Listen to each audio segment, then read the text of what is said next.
They were supposed to save lives, yet tonight millions of Americans are staring at their medicine bottles, asking the unthinkable. What if the cure is the poison? Over the past few years, the FDA has quietly ordered waves of recalls sweeping across pharmacies nationwide, pulling 6 of the most common blood pressure medicines off store shelves. Behind those white tablets lurked chemicals once used in rocket fuel, degreasers, and industrial solvents. Names like NDMA and NDEA, compounds so toxic they can rewrite human DNA molecule by molecule. How did trusted medications turn into chemical time bombs? Who allowed toxic ingredients to slip past global inspections and into American veins? And what does it mean when the very drugs meant to protect our hearts end up threatening our lives? This is the Downturn Report, where the truth gets personal. Stay with us, because before this video ends, you'll know not only which drugs to avoid, but which safer alternatives could save your life next. Number 1. Valsartan. It started like every quiet betrayal in America. Slow, invisible, and swallowed without question. Valsartan wasn't some obscure drug. It was the nation's daily heartbeat, tucked into the breakfast routines of millions. Every morning, retirees lined up their little orange bottles like soldiers, trusting that what they swallowed would guard them, not gut them. But behind that innocent white tablet lurked a secret worthy of a courtroom thriller. When the FDA exposed that certain batches of valsartan were contaminated with NDMA and NDEA, chemicals once used in rocket fuel and industrial solvents. The shock rippled through the country like a bad blood test gone national. The drug meant to protect the heart had been silently feeding Americans a slow-burning poison. It was as if the system handed out grenades and called them vitamins. The scandal was born in the shadows of global outsourcing, where made cheaper replaced made safer. Zhejiang Huahai Pharmaceutical in China, the supplier of valsartan's active ingredient, looked less like a pharmaceutical facility and more like the set of a dystopian factory film. Chemical fumes curling through rusted pipes, vats stained with residue, and safety records that mysteriously vanished whenever investigators arrived. Employees later testified that the stench could strip paint off the walls. Yet major U.S. companies, Teva, Solco, Torrent, Major, kept importing it by the ton, packaging it under affordable generics, and calling it compassion. It wasn't compassion. It was chemical roulette served with a prescription label. By the time regulators caught on in July of 2018, the damage was already nationwide. The FDA's recall list read like an obituary for consumer trust. Batch after batch pulled, then more, then even more, as new contaminants surfaced. NDEA joined NDMA, and both sat in pills that millions had already taken for years. By 2025, 1,300 lawsuits had piled into a federal multi-district litigation, accusing drug makers of knowingly distributing tainted medicine. Families spoke of husbands who developed liver or stomach cancers, wives who died wondering why their life-saving drug became their death sentence. In one chilling allegation, Zhejiang Huahai was caught deleting safety records, shredding evidence that could have shown when they first discovered the contamination. It was like burning the crime scene before anyone could see the blood. And the FDA? It moved with the urgency of a turtle in traffic. While European regulators acted fast, America's response was a bureaucratic circus. Patients were told to check their lot numbers, tiny digits printed smaller than Bible verses, while drugstore clerks quietly swept shelves clean.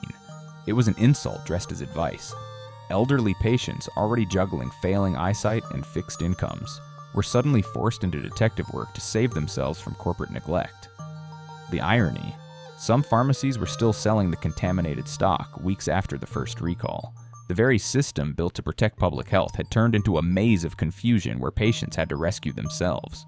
But the worst wound wasn't chemical, it was emotional. The revelation tore through the fragile fabric of trust holding together America's healthcare system. For decades, the message was clear. Generic means safe. Now that promise was rotting in the same pile as the contaminated pills. The sartan scandal, as insiders call it, spread beyond valsartan to other blood pressure drugs. Losartan, Irbesartan, exposing that shortcuts in manufacturing had infected the entire industry. Experts discovered that in pursuit of lower costs, some companies reused solvents, modified chemical routes, or skipped impurity checks altogether. It was like cooking leftovers from last week and serving them at a hospital buffet. Disgusting, dangerous, and dressed up as efficiency. For the working-class Americans who lived through it, this wasn't a story about medicine. It was about betrayal. They weren't Wall Street investors playing with risk. They were ordinary people playing by the rules, trusting their doctors, and believing that FDA approved meant something sacred. Instead, it meant nothing more than corporate paperwork stamped with complacency. One insider even told Reuters the contamination wasn't accidental. It was inevitable in a system where oversight is outsourced and accountability is optional. It's the kind of quote that should be etched on Big Pharma's tombstone. So what now? Doctors have shifted many patients to safer alternatives like McCarty's, telmisartan by Boehringer Ingelheim, Benicar, olmesartan by Daiichi Sankyo, and the original Diovan, brand name valsartan by Novartis, which remain under stricter European and US testing. They cost more, but you can't put a discount tag on survival. Some cardiologists now advise natural support alongside medication, magnesium-rich foods like spinach and pumpkin seeds, omega-3 from salmon or flaxseed, and 30 minutes of daily walking, all proven to lower blood pressure without adding poison to the mix. Because after the valsartan nightmare, one thing is clear. The deadliest ingredient in America's medicine cabinet isn't NDMA, it's blind trust. Number 2. Losartan. If valsartan was the first domino to fall, then losartan was the one that proved the system itself was collapsing. It had been the safe pick, the humble workhorse of American pharmacies, prescribed to tens of millions as the affordable fix for hypertension. Doctors loved it, seniors trusted it, and pharmacies stocked it like candy at the checkout line. But when the FDA uncovered that countless batches were laced with N-nitroso-N-methyl-4 aminobutyric acid, a nitrosamine impurity so toxic it could rewire DNA, that trust disintegrated overnight. The headlines called it a trace impurity. The lawyers called it criminal negligence. And for the elderly patients who had swallowed those tiny tablets every day for years, it felt like being stabbed with the very knife they paid to feel safe. Behind the sterile labels and cheerful marketing slogans, losartan's story was pure chaos with a corporate smile. The contamination began halfway across the world in Hetero Labs, India, a plant that was supposed to represent the efficiency of globalization, but ended up looking like a chemistry set gone rogue. FDA investigators found dirty equipment, reused solvents, and tanks coated with residue from previous batches. In plain English, they were brewing blood pressure medication in the pharmaceutical equivalent of a greasy diner kitchen. Documents went missing. Quality checks were inconclusive. At one site, inspectors noted piles of unwashed drums stacked like rusted tombstones, each one a silent reminder of how corner cutting becomes cancer when greed runs the lab. Then came the flood. Torrent Pharmaceuticals, Camber, Teva, McLeod's, all began yanking their losartan off shelves. 87 lots vanished in one recall alone. Pharmacies panicked. Walmart and CVS pharmacists were told to print new warning signs faster than the printers could cool down. But the corporations? They released perfectly polished statements. Those soft corporate lullabies that sound like, "We care deeply about your well-being," while hiding behind phrases like trace amounts and temporary suspension. They wanted Americans to think it was a technical hiccup, not a moral meltdown. Yet inside leaked FDA memos, one regulator described the scandal as the predictable result of building the cheapest drug supply chain on Earth and pretending it's healthcare. The damage wasn't just physical, it was psychological.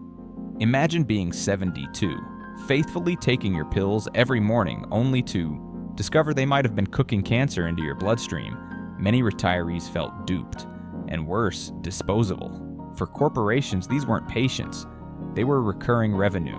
A lawsuit later revealed internal emails suggesting companies debated whether to halt production or wait for guidance. Translation: let's keep selling until we're caught.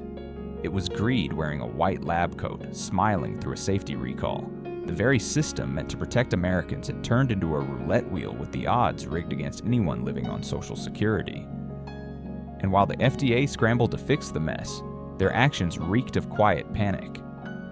In March 2019, they even allowed temporary distribution of losartan containing higher than approved NMBA levels to avoid shortages.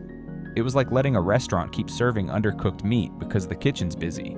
The government's job is to protect lives, not market share. Yet the line blurred so completely that millions were left wondering who was really in charge.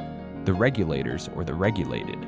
By the time Torrent Pharmaceuticals received a scathing warning letter that October, citing repeated manufacturing failures and inadequate executive oversight, the damage was irreversible. The words quality control had become punchlines, and the industry's halo of trust had evaporated. Watchdogs called it the Great Generic Betrayal, a crisis that proved cheap medicine isn't always good medicine. Losartan joined valsartan and Irbesartan in what patients now grimly call the cancer pill trilogy. Each case told the same story, a global production line so obsessed with cutting corners that it eventually cut right through human safety. For millions of working-class Americans, this scandal wasn't abstract.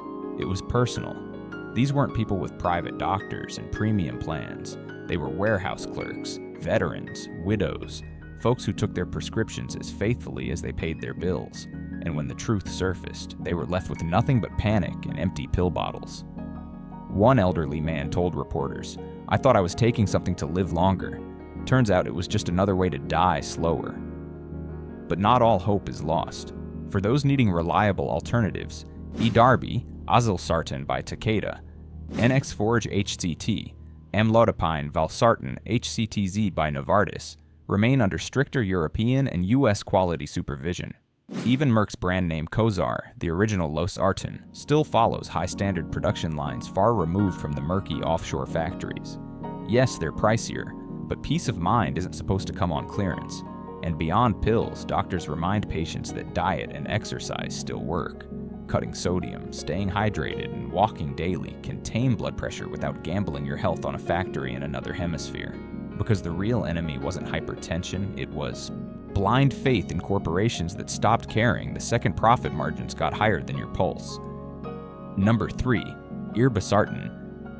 If valsartan was the spark and losartan the blaze, then Irbesartan was the slow, smoldering fire that refused to die out. The quiet reminder that the entire pharmaceutical forest had been left to burn. For years, Irbesartan was the dependable middle child of the blood pressure drug family, a name whispered with calm assurance in doctors' offices and scribbled on millions of prescriptions.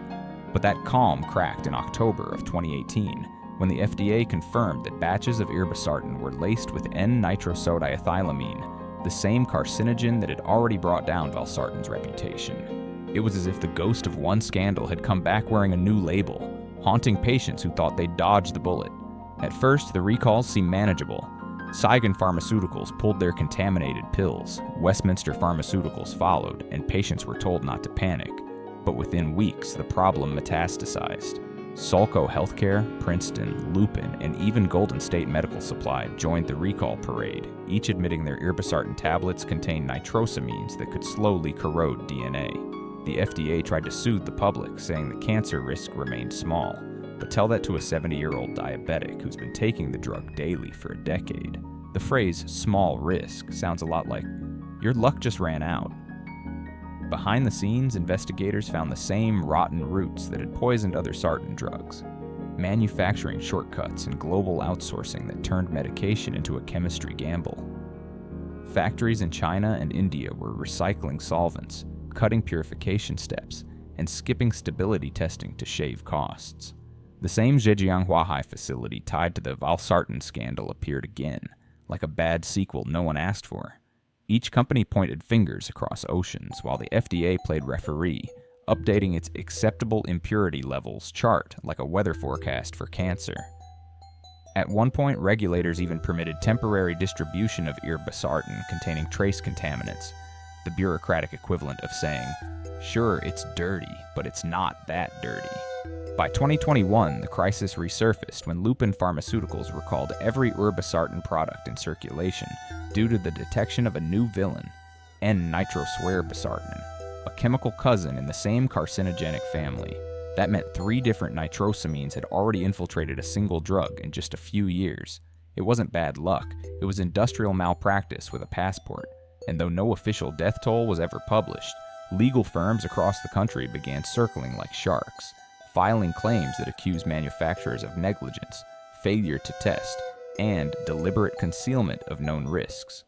Lawyers argued that Irbesartan had become a chemical slow drip, not enough to kill instantly, but enough to make you wonder if every heartbeat came with a countdown. The tragedy was compounded by the confusion it left in its wake. Many Americans, especially those on Medicare, were terrified to refill their prescriptions. Pharmacists couldn't promise safety because the FDA's own recall lists changed weekly. One week, a batch was safe. The next, it wasn't. It became a national guessing game played with human lives. Even doctors grew wary, pushing patients toward more expensive brand-name alternatives like Avapro, or urging them to switch classes entirely. For the working class, already struggling under inflation and healthcare bills, that meant paying triple for the same peace of mind they once got for $10. As one Florida retiree said, "They tell us not to worry, but they're the ones selling poison by the bottle."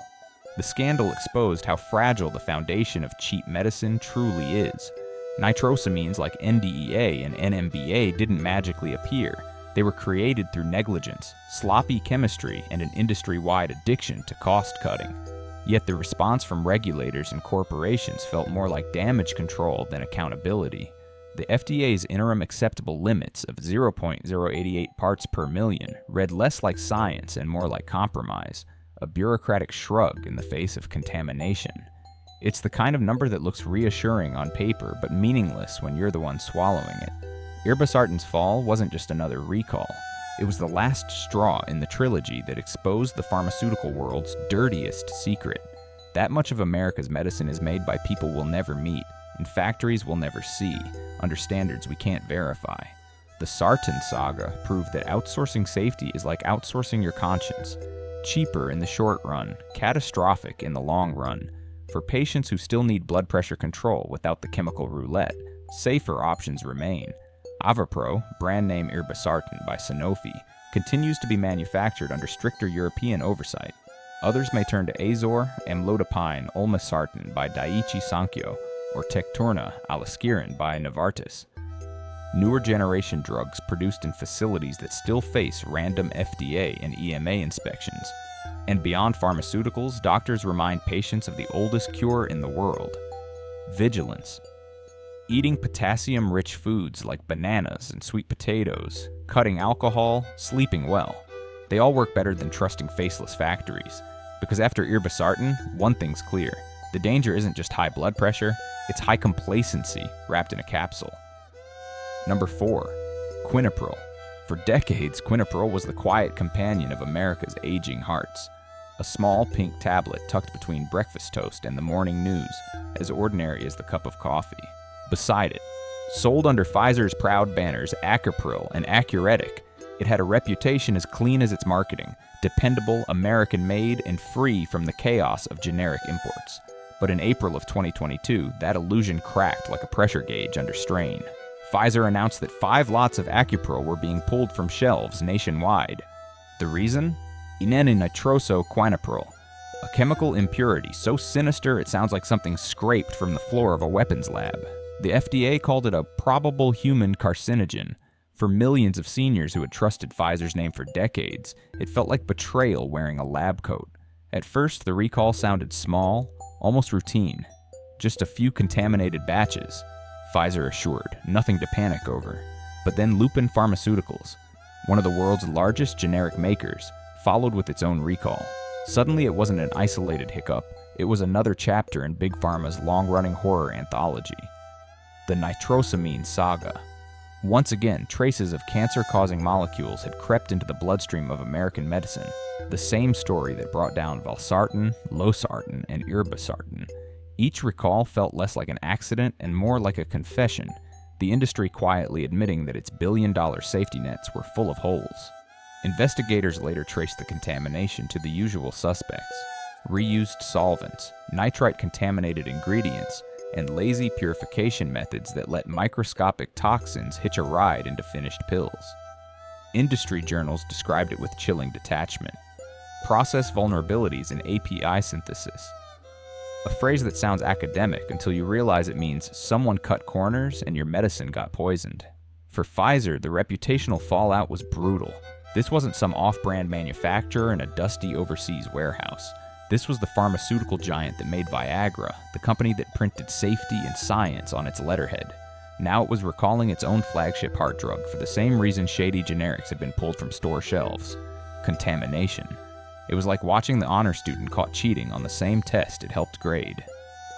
Pfizer claimed there was no immediate danger, a phrase now infamous in recall history, the corporate equivalent of "don't worry, it's probably fine." The FDA echoed it, saying long-term exposure might raise cancer risk. But that's the thing about long-term exposure. The patients had already been on these pills for 20 years. Many were retirees who'd taken Acupral since the Clinton era, swallowing it faithfully like clockwork. Imagine realizing that each pill you trusted to protect your heart may have quietly been loading your body with carcinogens. It's the kind of irony that would make even Shakespeare choke. A drug designed to prevent heart attacks might end up giving you something worse. The scandal struck a nerve deeper than chemistry. Americans had grown used to hearing about dirty generics from overseas. But when Pfizer, the quintessential symbol of made in the USA trust, recalled its own heart medication for contamination, it shattered a different illusion. It proved that no brand, however rich or reputable, was immune to the rot that had infected the global drug industry. AARP headlines summed it up bluntly. Blood pressure medication recalled for cancer risk. No spin, no nuance, just fear, pure and simple. Suddenly, the pharmaceutical Goliath looked no cleaner than the cheap generics it once mocked. The FDA tried to frame it as part of a broader investigation into nitrosamines across multiple drug classes, but critics weren't buying it. Industry watchdogs accused regulators of playing catch-up, setting acceptable daily intake limits only after years of exposure had already occurred. Legal analysts began floating the idea that Pfizer might face inclusion in ongoing nitrosamine class actions, the same lawsuits haunting ARB manufacturers. The company, of course, denied wrongdoing, insisting it had acted out of an abundance of caution. But for the public, it was déjà vu, another apology written in corporate gray ink, another recall buried beneath medical jargon. Pfizer's embarrassment became a case study in every pharma journal. Proof that no drug is too old or too trusted to turn toxic. Experts explained that nitrosamines can form even in long-approved formulas when ingredients or manufacturing conditions change slightly. In other words, your medicine can quietly mutate into poison while regulators are still asleep at the switch. It was a sobering reminder that time-tested doesn't mean risk-free. The same pill that once symbolized stability had become the embodiment of uncertainty, a metaphorical Trojan horse of modern medicine. For patients left rattled by the recall, doctors advised switching to safer alternatives like Lotensin, benazepril by Novartis, lisinopril, Zestril by AstraZeneca, or Altas, ramipril by Aventis, which undergo stricter impurity screening under current FDA and EMA oversight. They cost more, yes, but after Acupril's fall from grace, cheap and trusted suddenly sounded like a contradiction. Some physicians even recommended supplementing treatment with natural aids, garlic extract, omega-3 fish oil, and potassium-rich foods like spinach. The same tools our grandparents used long before Big Pharma took over the dinner table. Because in the end, the quinapril scandal wasn't just about one drug. It was a warning label for an entire system. The real contaminant isn't always in the pill. Sometimes it's in the profit motive that makes safety optional. Number 6. Hydrochlorothiazide, HCTZ. For decades, hydrochlorothiazide, Tamper or HCTZ, as it appears in millions of medical charts, was the plain, dependable workhorse of American blood pressure treatment. It wasn't glamorous like the newer pills, nor did it make headlines. It was the cheap, steady companion that doctors prescribed the way people recommend aspirin: simple, proven, harmless. But as it turns out, that sense of safety was more illusion than fact. In August of 2020, the FDA quietly slipped in a small but seismic change to HCTZ's official label, a cancer warning. The humble water pill that had been handed out like Tic Tacs for 50 years now carried a caution that it could increase the risk of skin cancer, including basal cell carcinoma and squamous cell carcinoma. The agency's tone was clinical, almost casual, just one extra case per 16,000 patients per year. But scale that to the tens of millions taking HCTZ, and it stops sounding like reassurance and starts sounding like a silent epidemic hiding in plain sight. This revelation hit like a slow-motion scandal, not explosive but unsettling, the kind of news that seeps into public awareness and never really leaves. The irony was cruel. A drug meant to protect your heart might quietly harm your skin, the body's first defense. The FDA's safety bulletin urged doctors to counsel patients about sun protection and regular skin exams, as if sunscreen could undo decades of exposure. It was the bureaucratic version of wear a hat and hope for the best. To many patients, especially the elderly who'd taken HCTZ for years, it felt like betrayal with fine print. They'd trusted this pill more than their politicians, and now they learned it might have been burning them from the outside in. Scientists had been whispering about this link for years. Danish researchers sounded the first real alarm back in 2017, uncovering a sharp rise in lip cancer among heavy HCTZ users. By 2022, a European meta-analysis confirmed what many feared. The longer you took it, the higher your risk climbed. Then in 2023, Canadian scientists added melanoma to the list. One dermatologist put it bluntly: if hydrochlorothiazide were a new drug today, it probably wouldn't pass modern safety standards. Yet it remains on the market, not because it's safe, but because it's too entrenched to remove without shaking the foundation of American medicine. You can't just recall a drug that half the country relies on to stay alive. You manage the optics instead. That's exactly what the FDA did. Rather than yank it off the shelves, they issued what critics call a soft recall. Change the label, shift the liability, and move on. There was no dramatic press conference, no emergency ban, just a quiet memo and a shrug disguised as science. The message was clear: HCTZ isn't dangerous enough to stop, just dangerous enough to disclaim. This decision split the medical community. Cardiologists argued that the drug's benefits outweighed its risks, while dermatologists called it a ticking time bomb under the skin, and in between stood millions of patients, retirees, truck drivers, teachers, wondering why no one told them sooner that their blood pressure pill might also be a slow-dose carcinogen. The lawsuits came next, though not the explosive kind that bring billion-dollar settlements. Instead, consumer rights firms began circling, whispering about class action suits that would focus on failure to warn claims. But proving harm in this case is tricky. Skin cancer develops slowly, often years after use, and no one can point to a single pill as the culprit. So for now, there's no courtroom showdown, just a cloud of doubt hanging over one of America's most prescribed drugs. Even without official recalls, pharmacies began fielding more questions. Patients asked for alternatives that won't make me glow in the dark. Doctors started pairing prescriptions with advice about sunscreen, hats, and annual checkups. A surreal image in itself, fighting cancer not with innovation, but with SPF 30. What's perhaps most unnerving is that HCTZ's story isn't one of contamination or criminal neglect. It's something subtler, a chemical truth that took half a century to surface. The taint here isn't dirt in the factory, but the dawning realization that medicine evolves faster than morality. Regulators and corporations are quick to celebrate innovation, but they crawl when it comes to accountability. HCTZ remains legal, prescribed, and profitable. Its reputation only slightly bruised, like a politician caught in a technical violation. But trust, once fractured, doesn't repair that easily. Every patient who reads that warning label now swallows it with a side of suspicion. For those who feel uneasy continuing HCTZ, safer alternatives exist. Thiazide-like diuretics such as chlorthalidone or indapamide, though older and slightly pricier, have not shown the same skin cancer correlations. Some physicians prefer combination therapies like Irbesartan, Valsartan chlorthalidone by Takeda, or Macardis HCT, telmisartan HCTZ, under stricter European impurity monitoring. And for the cautious lifestyle changes,